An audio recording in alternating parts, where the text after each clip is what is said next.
Мероприятие у нас началось вчера, 23 по 26 июня будет стратегическая сессия вот эта, да, которая обозначена у нас.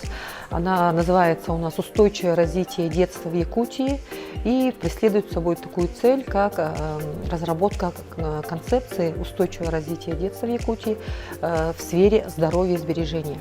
Сейчас во всем мире есть такой тренд, как взаимодействие, да, в образовании. Надо взаимодействовать, иметь различных социальных партнеров и стратегических партнеров, и над развитием ребенка, проще говоря, работать всем миром.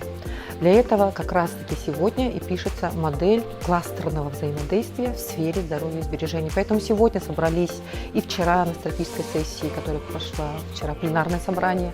Сегодня вот стратегическая сессия проходит в 3 частях, да, научная часть, образовательная часть, практическая часть и креативная часть.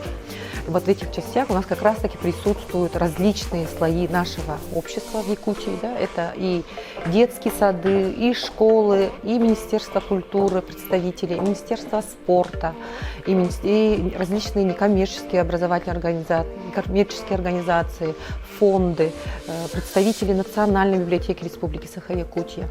В общем, мы хотим, вот, сегодня вот, пригласив людей, мы хотим создать вот эту кластерную модель взаимодействия. И в последней части, в креативной части, как раз-таки будет вырисовываться эта модель.